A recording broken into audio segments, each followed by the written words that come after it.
Kasus penembakan 5 WNI hingga menewaskan 1 orang yang dilakukan aparat Malaysia terus berlanjut. Pemerintah Indonesia melalui Kedutaan Besar Malaysia sudah melakukan pemeriksaan terhadap korban yang selamat. Duta Besar Indonesia untuk Malaysia, Hermono, menegaskan dari hasil pemeriksaan itu diketahui tidak ada perlawanan dan senjata tajam saat berhadapan dengan aparat Malaysia. Bahkan Hermono meyakini pada saat kejadian, para WNI itu kemungkinan besar ingin kabur dari polisi Malaysia. Dalam hal ada ABK atau ada kapal yang membawa PNI ini diintercept, memang kecenderungannya mereka itu akan lari, bukan menabrakan. Mungkin benturan terjadi, tetapi itu karena ombak. Kan ini kapalnya kecil aja, kapalnya kecil, ada ombak, dia membentur-bentur kapalnya APMM, itu mungkin. Tetapi kalau dia menabrakkan kapal PMI ini ke kapal APMM, saya kira kok agak janggal ya. Jadi ini ada perbedaan fakta menurut polisi Malaysia dan fakta menurut warga kita yang ada di kapal tersebut. Fakta ini berbeda dengan yang disampaikan kepolisian Malaysia yang mengklaim tembakan yang dilepaskan untuk membela diri karena kapal patroli Badan Perdagangan Maritim Malaysia ditabrak oleh kapal lain. Pihak APMM yang melakukan rondaan telah berserempak dengan satu bot yang dipercayai warga negara asing, iaitu Indonesia lah, yang dipercayai sedang keluar daripada Sempadan Malaysia ni.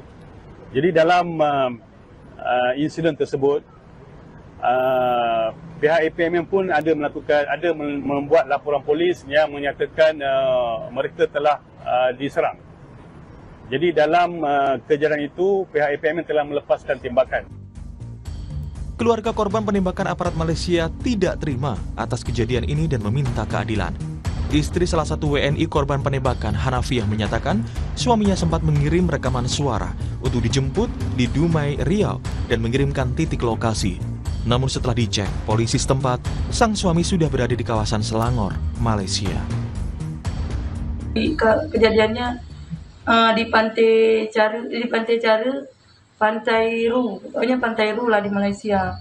Makanya kami tahu bahwa di situ ada dia di dalam bot itu. Karena dia waktu rekaman suara itu, dia bilang, "Dek, tolong jemput abang tinggal sendiri di sini." Karena di dalam speed, dia bilang. Tadi dia dalam posisi dalam speed. Cuma dia tidak bilang dia kena tembak, nggak bilang. Di sisi lain, pakar hukum internasional Hikmahanto Juwana mendesak pemerintah Indonesia harus mengawal proses hukum kasus ini, terutama untuk membuktikan WNI bersalah tidaknya dalam persidangan dengan tudingan melakukan perlawanan. Harus masuk ke persidangan karena ingat, peradilanlah yang akan menentukan benar atau salahnya, tepat atau tidaknya. Jadi ini proses masih panjang menurut saya kalau misalnya seperti sekarang ini, kecuali kalau misalnya ternyata memang ada tanda kutip ya kesalahan dari warga negara kita dan dilakukan perlawanan untuk melumpuhkan. Publik kini menunggu kepengusutan dan pengawalan kasus itu hingga tuntas. Terlebih ada keluarga yang berduka atas kejadian ini. Tim Liputan, Kompas TV.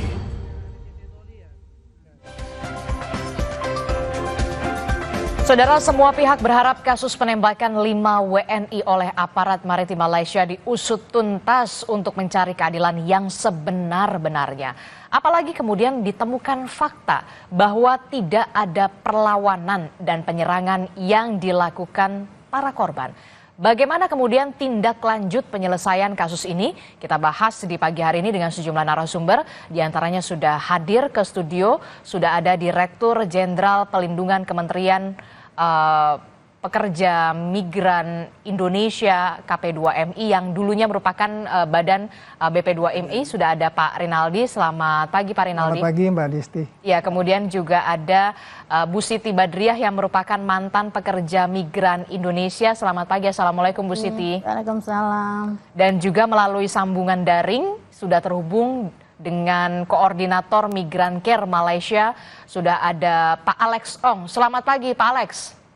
Selamat pagi. Iya, kita pagi hari ini membahas soal bagaimana kasus dugaan penembakan yang diduga dilakukan oleh aparat maritim Malaysia yang kemudian menewaskan ada 1 warga negara Indonesia kita. Saya ke Pak Rinaldi dulu. Pak Rinaldi, dari KP2MI sendiri seperti apa pendampingan kemarin, proses pemulangannya sampai kemudian kepada pihak keluarga, Pak Rinaldi? Baik, terima kasih Mbak Disti. Yang dapat saya sampaikan adalah bahwa dari pihak Kementerian Luar Negeri, sesuai dengan informasi yang didapatkan, sebenarnya proses pemulangan itu baru diagendakan hari Jumat atau besok. Tetapi kemudian bisa dilakukan lebih cepat 2 hari, yaitu hari Rabu kemarin, di mana dari Malaysia ada penerbangan, kebetulan ada penerbangan di sore hari kemarin itu, pesawat AirAsia turun di bandara di Pekanbaru, pukul 4:30 dan pada saat itu langsung diselesaikan untuk pengambilan peti jenazah di kargo. Nah dari kargo itulah kemudian diterima oleh para pihak termasuk perwakilan dari Kementerian Luar Negeri, ya, kemudian juga dari KP2MI, ya, kemudian juga dari pemerintah provinsi, tentunya juga dari kabupaten.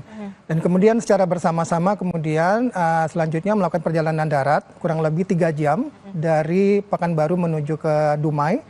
Di Dumai sudah menunggu kapal Roro, kapal yang membawa untuk rombongan tadi untuk tiba di Pulau Rupat. Pulau Rupat itu di Kabupaten Bengkalis. Nah, 1 jam perjalanan menyeberang, setelah itu kemudian sampai di tujuan tadi malam jam 10 dan telah dilakukan serah terima jenazah kepada orang tua atau keluarga daripada PMI yang atas nama Basti tersebut. Demikian Mbak Adisti. Oke, jadi pendampingan dari mulai proses pemulangan sudah tiba di Pekanbaru jenazah, kemudian sampai kemudian diterima oleh pihak keluarga dan dimakamkan di Pulau Rupat begitu ya, jenazah Basri ini.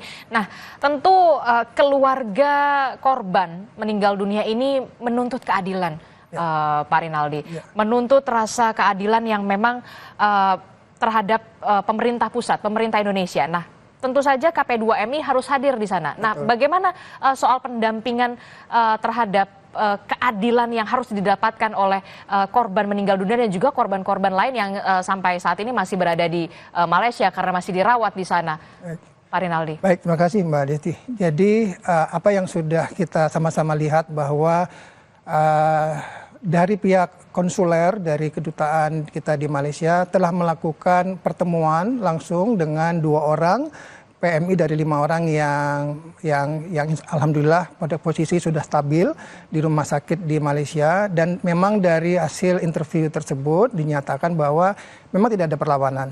Bahwa informasi yang ada selama ini itu menurut versi dari PMI kita atau warga negara kita memang tidak ada perlawanan. Tapi memang kita tetap harus menjunjung ada asas praduga tak bersalah. Artinya apa? Biarlah proses ini berlangsung yang tadi disampaikan oleh Pak Hikmawanto Joana bahwa nanti pengadilan yang memutuskan. Artinya apa? Kita akan melihat dan kita akan mengawal sejauh mana nanti bahwa pemerintah juga hadir untuk bisa memastikan bahwa proses hukum ini bisa berlangsung dengan fair dan terbuka, dan tentunya bisa kita percaya sebagai suatu penyelesaian yang terbaik buat semuanya. Nah, kira-kira gitu. Tapi kemudian apa yang sudah kami lakukan di sini adalah kami ingin menyampaikan bahwa Kementerian Perlindungan Pekerja Migran Indonesia yang dulunya BP2MI tetap memiliki tanggung jawab untuk bisa memastikan bahwa negara hadir. Baik itu adalah pekerja migran kita yang berangkatnya secara prosedural maupun yang non prosedural sesuai dengan apa yang ada di dalam Undang-Undang 18 tahun 2017. Nah, kemudian ini kami berbagi bahwa yang ada di luar negeri itu kemudian menjadi tugas dan tanggung jawabnya Kementerian Luar Negeri dengan kantor perwakilan kita, tapi begitu sampai di dalam negeri itu menjadi tanggung jawabnya Kementerian Perlindungan Pekerja Migran Indonesia. Kira-kira gitu Mbak Adi. Oke, inilah yang kemudian harus segera investigasi begitu ya, karena tentu saja kita harus mendapatkan keadilan, apapun pemerintah harus hadir begitu ya, baik itu untuk pekerja migran yang prosedural dan juga unprosedural. Saya ke Pak Alex Ong dulu. Pak Alex, ini kalau kita lihat ya, ada 2 versi kronologi. Yang pertama adalah versi kepolisian Malaysia yang mengatakan penembakan dilakukan karena adanya upaya membela diri, karena adanya perlawanan. Sementara dari 2 korban, dari pengakuan 2 korban yang saat ini sudah kondisinya stabil, tidak ada perlawanan di sana. Nah, ini bagaimana terkait dengan dua kronologi ini? Migran Care Malaysia sendiri apakah juga turut memberikan pendampingan advokasi atau seperti apa?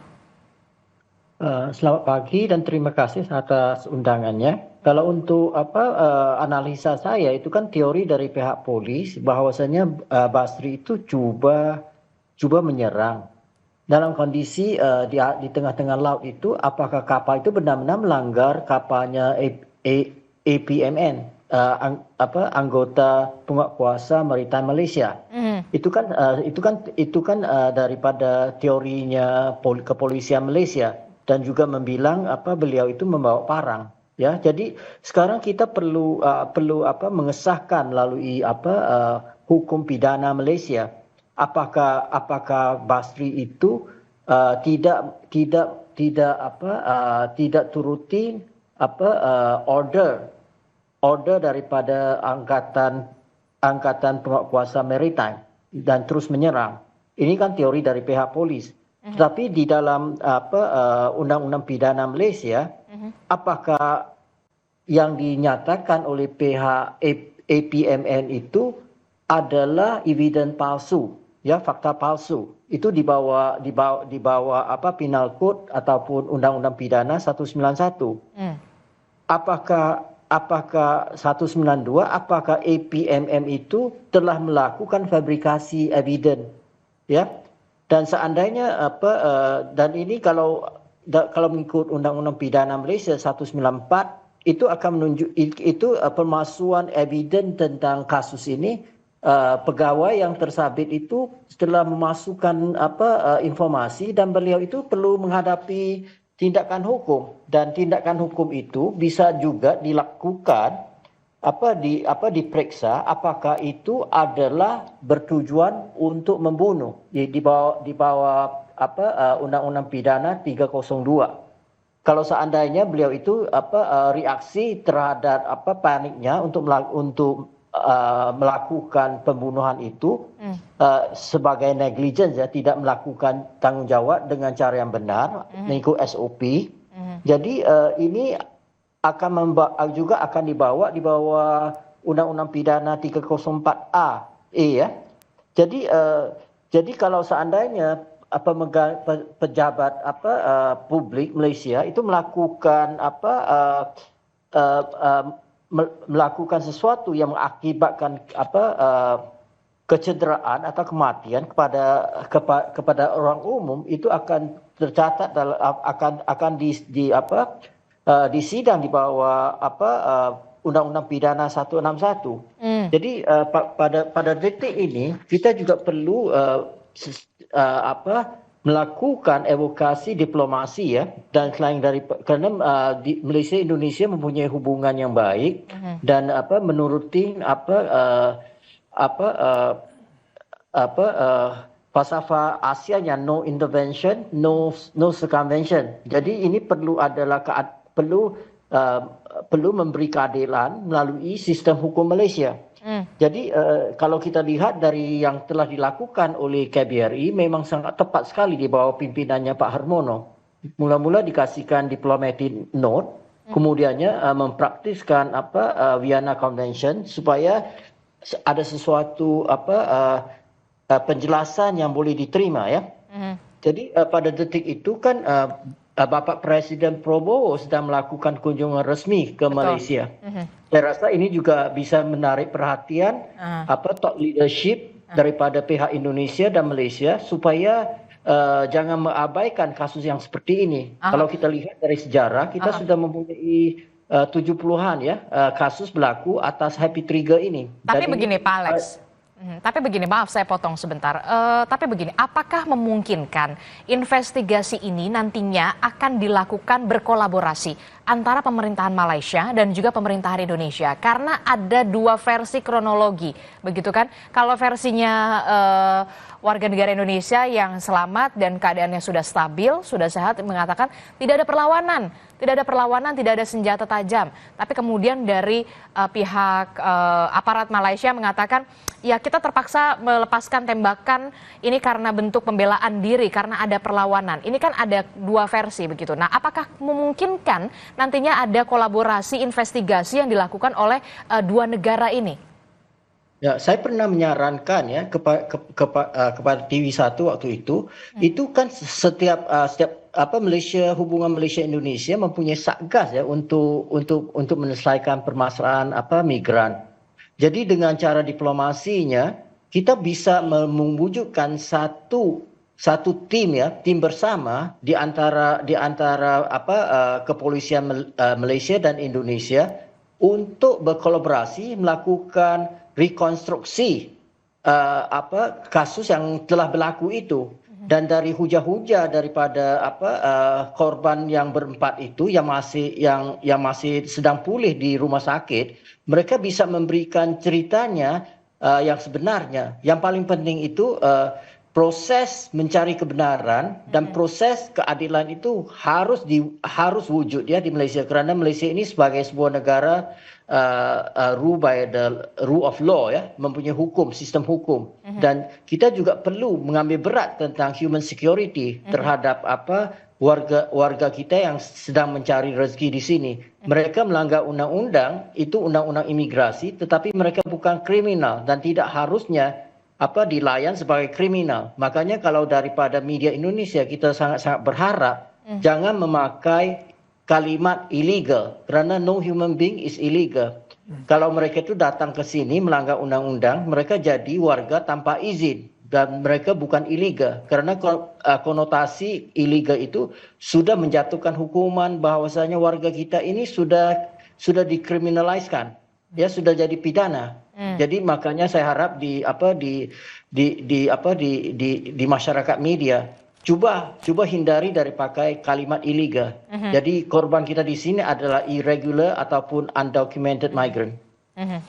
Oke, kalau kita menyebutnya adalah unprocedural begitu ya, unprocedural Pak Alex Ong. Saya ke Bu Siti Badriah juga. Bu Siti merupakan salah satu mantan pekerja migran juga ya. Malaysia. Pernah bekerja di Malaysia berapa lama Bu Siti Badriah? Tahun setengah. 1 tahun setengah. Itu di tahun berapa kalau Anda tahun 2001 sampai 2003. 2001 sampai 2003 ya. Nah, bisa diceritakan pengalaman Anda Bu Siti Badriah, Anda ke Malaysia itu melalui agen resmi atau seperti apa pada saat itu? Saya berangkatnya memang lewat jalur resmi, punya dokumen lengkap ya, punya kontrak kerja juga. Waktu itu kontraknya pekerja rumah tangga. Tapi sesampai di Malaysia saya nggak cuma kerja di rumah tangga. Kalau siang saya dibawa ke bisnis majikan. Jadi waktu saya itu nyaris lebih banyak kerja di tempat bisnisnya daripada tempat rumahnya. Gitu. Nah setelah selesai di tempat bisnis saya dibawa pulang ke rumah dan harus mengerjakan pekerjaan rumah. Itu setiap hari. Saya juga dipindah-pindah ke beberapa majikan selama 10 bulan lebih, hampir 1 tahun ya. Nah selama itu juga saya tidak digaji. Tidak digaji berapa lama? Hampir 1 tahun saya tidak digaji. Alasan mereka pada saat itu? Karena majikan saya bilang, waktu itu saya nanya tentang gaji saya, majikan bilang gaji saya diminta oleh agen yang di Malaysia. Jadi majikan memberikan gaji saya kepada agen. Nah waktu itu majikan karena mungkin kasihan sama saya gitu, saya disambungkan telepon ke agen. Agen itu ketika saya tanya tentang gaji, jawabnya nanti kalau sudah 2 tahun baru gaji saya akan dikasih begitu. Tapi pas di aturan kontrak kerja awal tidak ada seperti itu? Tidak ada. Jadi saya karena tidak percaya bahwa nanti apakah 2 tahun itu gaji saya akan dikasih kayak gitu kan. Akhirnya saya kabur dari majikan. Saya nggak membawa dokumen karena dokumen saya yang megang majikan atau agen itu. Nah, karena saya kabur, saya menjadi pekerja migran undocumented. Unprocedural. Undocumented. Saya nggak punya dokumen, tapi waktu kesannya prosedur saya. Oh, sesuai dengan prosedur pada saat ke Malaysianya karena ada permasalahan soal penggajian itu, kemudian Anda memilih untuk cabut begitu ya dari majikan yang pertama begitu tanpa ada dokumen. Pada saat itu Anda ke Saya ke sebuah masjid waktu itu ya, karena pagi-pagi buta saya juga larinya gitu. Nah saya ke sebuah masjid, nah di situ saya seharian, di situ akhirnya penjaga masjid itu nanya ke saya ada apa begitu kan. Mungkin juga ngelihat saya perempuan gitu kan, tanyalah, saya ceritakan masalah saya, terus penjaga masjid itu mungkin iba gitu, kasihan. Akhirnya penjaga masjid ini menyarikan pekerjaan saya, jadi saya kemudian bisa kerja di kantin pabrik di seberang Prai. Nah setelah di kantin pabrik itu saya kerja dari Senin sampai Jumat saja, jam 5 pagi sampai jam 5 sore, dan saya mendapatkan gaji setiap Jumat, gitu. Nah Walaupun tanpa dokumen? Tanpa dokumen, jadi kalau mau berangkat majikan saya jemput, nanti pulang majikan saya antar ke tempat mes itu gitu. Nah, tapi kan menjadi pekerja migran undocumented itu bikin saya nggak tenang begitu, nggak was-was kan, ya, takut was-was, ya. Karena kan kalau di mes kayak rumah susun lah di Malaysia itu yang semuanya orang kelompok orang undocumented kayak gitu. Kalau akhir bulan itu selalu ada polisi yang nyatroni gitu, kalau kita nggak ngasih duit ya ditangkap gitu kan. Berapa biasanya Anda harus menyetorkan? Tergantung, kadang ada yang 50, ada yang 100 ringgit gitu kan. Nah dengan keadaan seperti itu saya memutuskan ya, ketika saya sudah cukup uang lah, saya rasa saya sudah bisa pulang sampai Indonesia gitu. Saya bilang ke majikan saya ingin pulang. Akhirnya saya itu tanya pada salah satu pekerja di pabrik itu yang orang Indonesia, begitu caranya untuk pulang ke Indonesia ketika saya tidak punya paspor ya. Nah orang itu waktu itu ngasih nomor telepon KBRI. Nah saya teleponlah KBRI. Saya posisi di sini, saya tidak punya dokumen, tapi saya punya uang untuk biaya pulang begitu. Saya minta tolong dijemput begitu kan. Dan apa respon KBRI pada saat itu? Ya, mereka tidak bisa jemput, tapi saya harus datang ke kantor KBRI. Nah, karena saya kan tidak tahu posisinya kantor KBRI sebelah mana gitu kan. Nah, saya akhirnya nanya lagi pada teman yang ngasih nomor itu. KBRI tidak bisa nolong saya begitu kan, nggak bisa menjemput saya gitu. Nah, akhirnya dia menyambungkan saya dengan seorang tekong untuk bisa pulang ke Indonesia lewat jalur laut. Berarti itu lewat jalur yang tidak sesuai dengan prosedur, ya. Karena memang harusnya Anda ke KBRI dulu, tapi kemudian Anda melalui jalur tekong, jalur tikus begitu ya, yang kemudian banyak juga ternyata rekan-rekan sesama pekerja migran yang ingin pulang juga pada saat itu.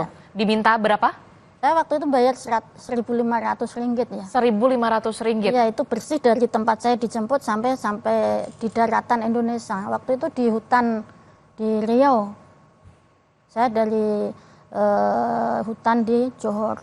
Banyak yang bersama Anda pada saat itu di kapal itu? Mobil penuh. Jadi kira-kira berapa orang? Pak, kalau mobil saya itu kan ada 7 orang ya. 7 orang, tapi ada mobil lain gitu yang juga bersamaan untuk pulang itu. Berarti itu bukan penerbangan ya, perjalanan itu, jalur darat itu dan juga lewat jalur laut itu dilakukan pada malam hari? Enggak, kalau saya dari seberang Prai itu ke hutannya itu pagi, saya siang, sepanjang hari itu dari pagi saya dijemput sudah. Terus untuk menuju hutan itu saya juga dipindah-pindah beberapa mobil.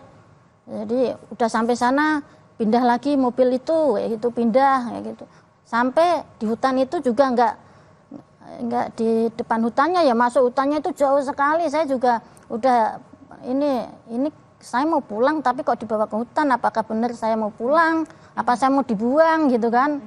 Tapi karena saya ada temennya yang satu mobil itu penuh, ya saya ini aja, berani-berani aja gitu. Sampai akhirnya Anda menyeberang itu pada saat malam hari? Iya, pagi hari, dini hari, jam 3-an memang. Jam 3 itu baru melakukan penyeberangan dengan menggunakan kapal kayu?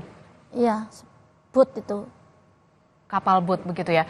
Nah, ini bagaimana dengan kisah-kisah semacam ini kan ini bukan sekali pertama ya Pak Rinardi, tapi nanti jangan dijawab dulu, kita akan bahas usai jeda. Kami kembali di Sapa Indonesia Pagi.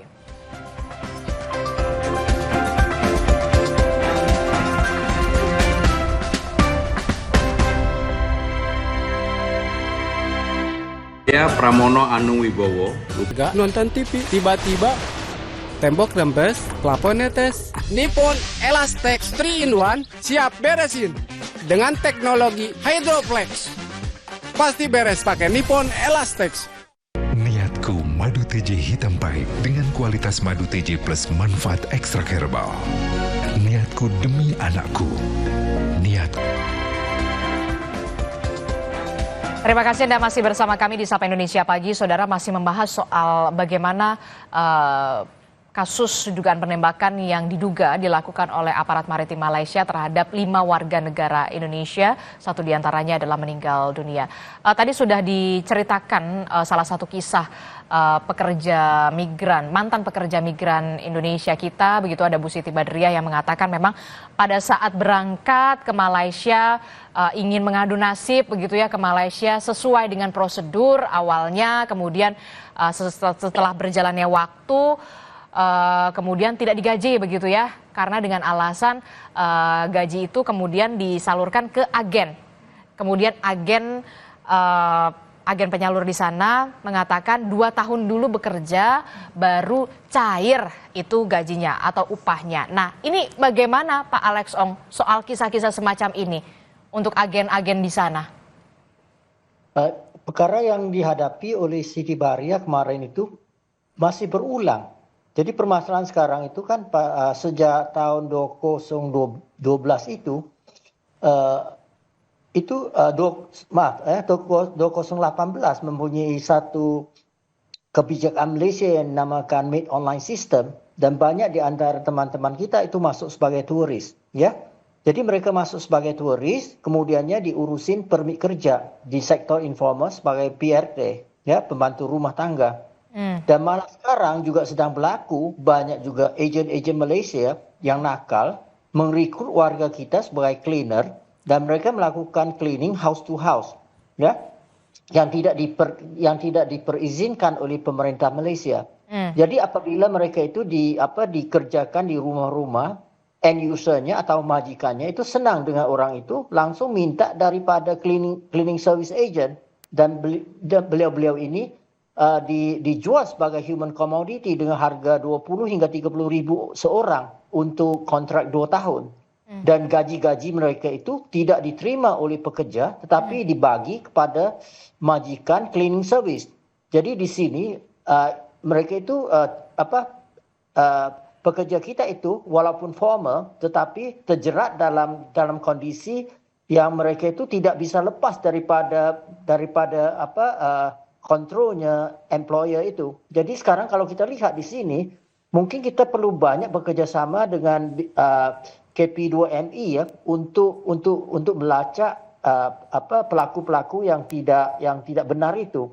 Jadi kalau dalam kondisi seperti itu, kadang-kadang mereka itu tidak ada jalan keluar, terpaksa kabur untuk menyelamatkan diri daripada terus diperas. Contohnya sebulan yang lalu kita menyelamatkan seorang yang masuk sebagai turis, baru waktu usia 16 tahun dibikin usianya jadi 22, dan selama 8 tahun beliau itu tidak dikasih gaji atas usahanya KBRI.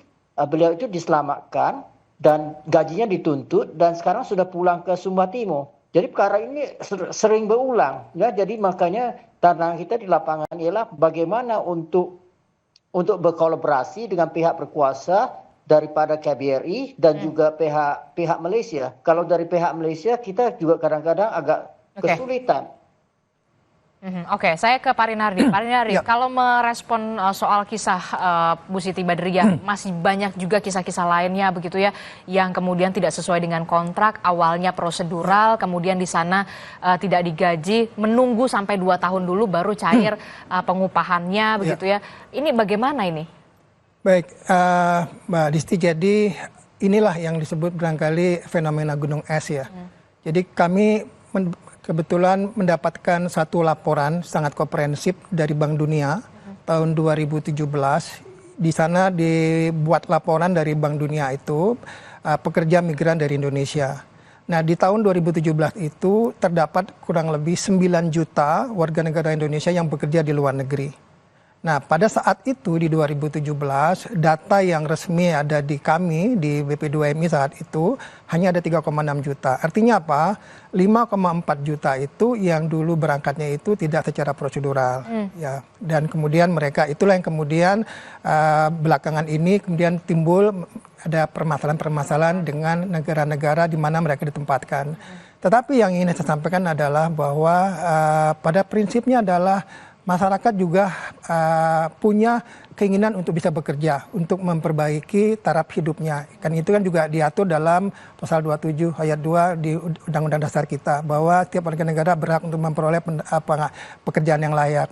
Nah, disinilah kemudian pemerintah juga melihat bahwa dari jumlah pekerja migran kita yang berangkat ke luar negeri itu, 80% itu memang masih didominasi pekerjaan sektor domestik, Mbak.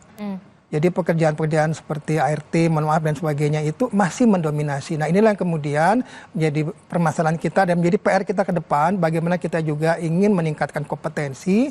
Dan kemudian kita saat ini dengan Malaysia kita sudah punya MOU, Mbak. MOU untuk sektor domestik. Tapi kita juga sedang mendorong pihak Malaysia untuk bisa membuka MOU untuk yang formal. Untuk para pekerja migran kita yang formal. Karena apa? Karena itu tadi, semakin baik dia kompetensinya di sana, dia akan diperlakukan insya Allah jauh lebih baik. Artinya kontrak kerjanya jelas dan sebagainya. Nah, di sini mendapatkan hak. Ya, peran pemerintah juga kuat di sini. Artinya apa? Ingin menciptakan SDM-nya masyarakat yang mau bekerja ke luar negeri yang memang tidak dilarang tapi difasilitasi untuk bisa bekerja mendapatkan sesuai dengan apa yang menjadi kompetensinya. Nah, inilah yang secara bertahap kami di Kementerian Perlindungan Pekerja Migran Indonesia punya keinginan, punya harapan semakin tahun nanti akan semakin banyak pekerja migran kita yang berangkat secara prosedural tentunya, tapi juga punya kompetensi yang lebih baik. Nah, di sisi lain kami juga ingin memastikan bahwa para agen, terutama mungkin P3MI, kalau dulu namanya PJTKI, itu juga harus terdaftar, harus terregistrasi di kami. Dulunya ada di Kementerian Ketenagakerjaan, sekarang semuanya sudah beralih kepada kementerian kami. Untuk agen-agen yang mungkin nantinya kami akan nilai tidak baik atau mungkin menyalahgunakan kewenangannya, kami akan memberikan sanksi. Nah, ini hukuman ini yang harus kami lakukan, kami berikan supaya memberikan efek jera bahwa para pekerja kita yang mencoba untuk mengais rezeki di negeri orang ini harus juga kita berikan penghormatan, negara harus hadir. Tapi di sisi lain para agen ini juga harus bertanggung jawab untuk bisa menjamin kemudian dapat pekerjaan sesuai kontrak dan itu harus dihargai, dipatuhi sampai nanti dia selesai kontraknya. Tapi kan yang kemudian menjadi permasalahan lagi adalah ranah KP2MI ini kan berada di pada saat pekerja ini ada di Indonesia begitu ya. Nah, kemudian ketika di luar negeri itu sudah masuk ranahnya Kementerian Luar Negeri, Perlindungan WNI Kementerian Luar Negeri. Nah, apakah mungkin akan ada mendorong Kementerian Perlindungan Pekerja Migran Indonesia ini juga ada perwakilannya di setiap negara-negara yang kita tahu banyak juga warga negara kita ini menjadi pekerja migran di sana. Salah satunya Malaysia, kemudian juga ada di Timur Tengah begitu ya. Apakah memungkinkan ini sesuai dengan aturan begitu? Jadi tidak harus ke KBRI begitu atau bisa ada perwakilan di sana lah? Ya, baik Mbak Disti. Jadi memang sejak Oktober tahun lalu BP2MI yang dulunya berupa badan itu kemudian bertransformasi menjadi kementerian. Dan sebagian fungsi yang ada di Kementerian Ketenagakerjaan terkait dengan pekerja migran kita sudah dialihkan sepenuhnya kepada Kementerian Perlindungan Pekerja Migran Indonesia. Nah, di sini kita melihat bahwa di dalam undang-undang bahwa Kementerian Perlindungan Pekerja Migran Indonesia itu atau dulu BP2MI itu kewenangannya hanya terbatas ada di dalam yurisdiksi pemerintah Indonesia atau negara Republik Indonesia pada saat pekerja migran kita kembali pulang dan diantar apakah melalui bandara udara atau terminal atau pelabuhan. Nah, di luar negeri itu ada yang namanya atase ketenagakerjaan. Itu selama ini di bawah koordinasinya dari Kementerian Tenaga Kerja. Nah, ke depan kami juga mengusulkan ada atase perlindungan PMI. Nah ini yang sedang kami dorong untuk nantinya sudah kami lakukan juga pembahasan, pembicaraan dengan Kementerian Luar Negeri, Kementerian Tenaga Kerjaan dan tentunya juga pihak legislatif untuk bisa mendorong ini bisa diwujudkan. Dan kemudian saya juga bisa menyampaikan bahwa saat ini kami sedang menyusun perubahan undang-undang Mbak Disti. Undang-Undang 18 tahun 2017 yang sudah berusia kurang lebih 8 tahun. Perubahan signifikannya apa ya? Jadi mungkin salah satunya adalah yang tadi ada kondisi di mana di perbatasan yang mereka dari turun-temurun sudah berpuluh-puluh tahun, mereka itu ke Malaysia misalnya, itu seperti kayak nyebrang saja. Kondisinya bukan yang nyebrang laut ya, seperti kayak di Entikong dan sebagainya kan cuma nyebrang saja. Nah ini tidak mungkin kita perlakukan sama seperti kayak pekerja migran yang normal.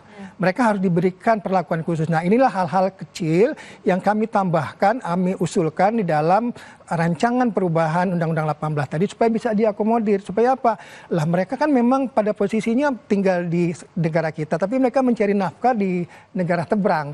Nah pada saat kembali, nah mereka memang tidak bisa mengikuti secara tuntas, secara menyeluruh prosedur yang ada. Nah ini kita buat sistemnya lebih fleksibel dan nantinya mungkin akan memudahkan mereka untuk bisa melakukannya. Ya tadi intinya negara hadir untuk memberi kesempatan mereka untuk mencari nafkah dimanapun. Yang penting mereka dilindungi dan aman gitu kira. Oke, saya penasaran juga ke Bu Siti Badriah. Bu Siti Badriah, pada saat itu kan Anda mengatakan tadi dari hutan ke hutan masuk begitu ya, sampai akhirnya dibawalah naik perahu ya.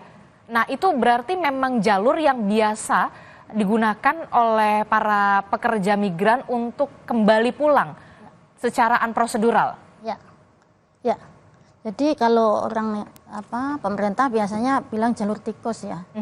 Jalur tikus memang jalur-jalur itu yang digunakan oleh pekerja migran Indonesia yang tidak punya dokumen untuk pulang ke Indonesia. Ini lewat jalur laut gitu. Nah, biasanya memang jam 3 berangkatnya, Mbak. Dan kapalnya itu nggak menepi banget gitu. Nah, terus? Jadi kita yang mau naik itu ya harus berjalan dulu, berenang dulu gitu ke situ. Kalau nggak bisa berenang dipastikan hilang, ya kan. Kemudian kan banyak kasus pekerja migran hilang gitu kan, terbawa Berarti perahunya itu atau kapalnya itu tidak singgah sampai ke daratan Malaysia, berarti hanya di tengah dan Anda harus berenang dulu. Iya. Kalau tidak mampu berarti Anda hilang begitu hanyut, saja. Iya, hanyut. Jadi itu berapa lama Anda harus berenang? Ya cukup lama juga ya, karena kita kan bawa barang ya. Terus baju kita kan baju yang biasa kayak gini, bukan baju yang untuk berenang begitu, yang agak berat. Jadi ya untuk kapalnya itu nggak tengah-tengah banget sih, ya agak tapi cuma nggak menepi banget gitu. Jadi kita harus menjangkau untuk bisa renang ke kapal itu. Gitu. Dan waktu itu saya tidak boleh duduk di kapal itu, semuanya tengkurap, ada yang miring, ada yang tengkurap gitu. Nah di atas kami itu barang-barang kami gitu, sama yang pemilik kapal itu yang membawa kami. Nah ketika udah sampai di perairan Indonesia, baru kami boleh duduk melihat laut gitu. Itu di hutan di Riau.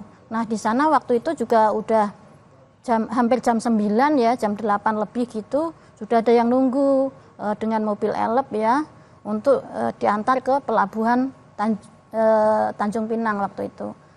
Saya naik dari pelabuhan Tanjung Pinang ke pelabuhan Tanjung Priok sini. 3 hari 2 malam.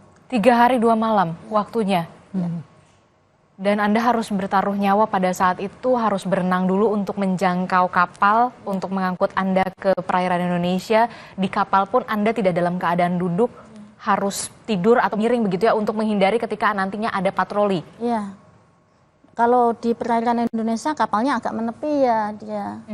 Kalau di Malaysia tidak. Jadi Oke, saya terakhir ke Pak Alex Ong. Pak Alex, ini kalau kita lihat ya apa yang sudah diceritakan oleh Bu Siti Badriah begitu ya, menggunakan jalur-jalur tikus begitu ya untuk bisa kembali pulang begitu ya, bahkan harus berenang dulu untuk menjangkau kapal, di kapal juga harus dalam keadaan tidur karena di atasnya barang-barang untuk kemudian bisa disembunyikan begitu ya, dalam tanda kutip diselundupkan begitu ya, untuk mengelabui ketika ada patroli. Nah, kalau saya ingin tahu juga berdasarkan aturan Malaysia ini seperti apa untuk ketika petugas patroli ini harus bisa terpaksa melepaskan tembakan itu dalam keadaan seperti apa?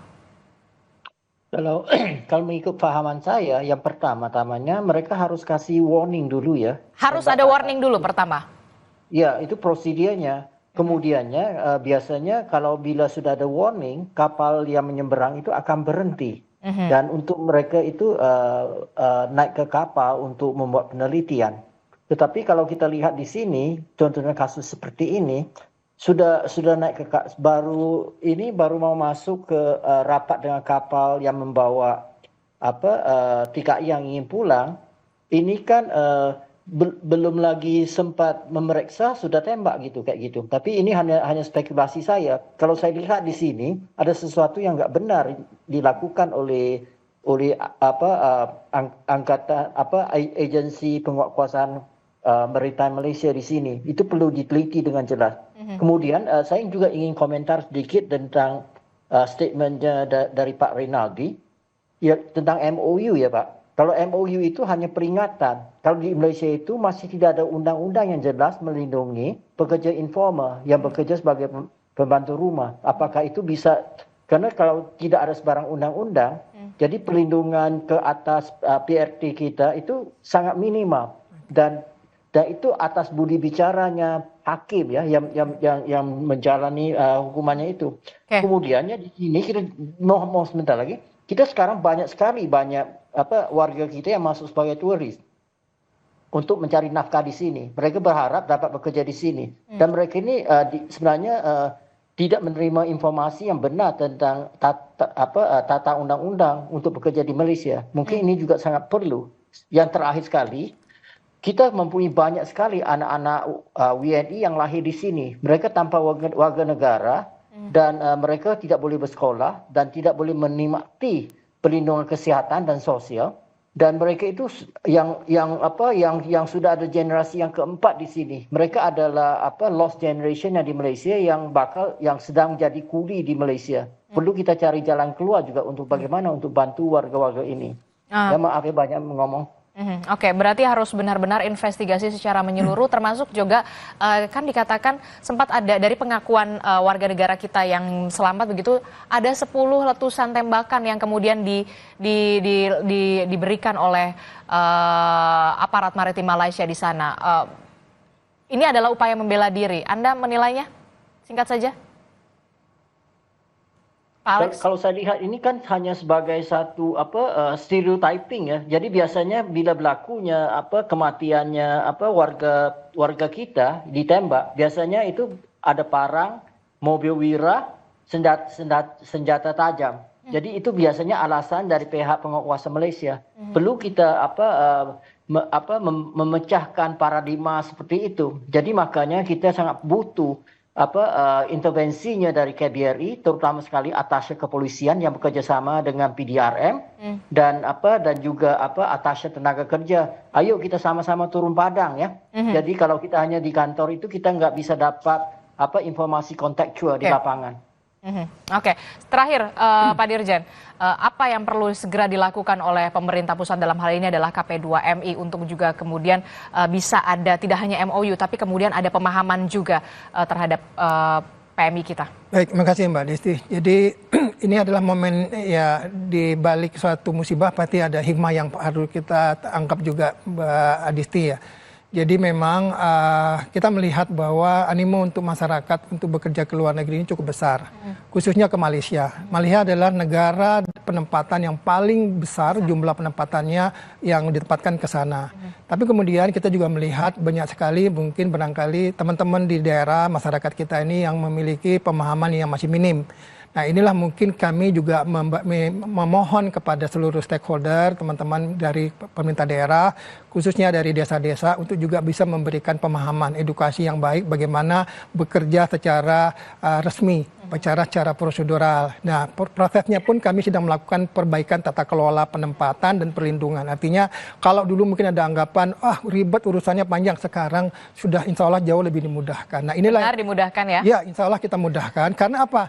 Karena intinya setiap orang, yang tadi ada juga beberapa pasal yang kita akan usulkan di dalam revisi undang-undang tadi, yang tadinya mungkin perbatasan tadi agak sulit untuk bisa bekerja secara prosedural. Nah, ini kemudian kita akan coba akomodir. Artinya apa? Negara hadir, negara juga sekaligus melindungi para pekerja migran kita dari ujung rambut sampai ujung kaki. Kira-kira gitu. Oke, jangan sampai kemudian tetap negara harus hadir karena suka atau tidak suka kita harus akui bahwa memang pekerja migran kita adalah pahlawan devisa kita, salah satu pahlawan devisa kita ya begitu ya. Bu Siti Badriah, terakhir saya akan tanya, kapok nggak? Kalau untuk bekerja di sana saya kapok. Dan nggak akan berniat lagi ke sana untuk bekerja. Iya, cuma kalau saya memang setelah jadi PMI itu saya sering ke Malaysia karena saya kerja di Migran Care ya, beberapa kali pemantauan pemilu ke sana, kemudian dan memberikan edukasi kepada teman-teman. Ya, betul. Oke, dan kita harapkan ini adalah kejadian terakhir, jangan sampai ada lagi insiden semacam ini begitu ya. Terima kasih Pak Dirjen, kemudian juga Bu Siti Badriah dan juga Pak Alex Ong. Terima kasih atas waktunya dan juga saling informasinya. Terima kasih Pak Alex, Bapak-bapak, Ibu. Assalamualaikum, selamat pagi, sehat selalu. Waalaikumsalam warahmatullahi wabarakatuh. Saudara, informasi lainnya yang juga akan hadir di Sapa Indonesia Pagi. Sinkhole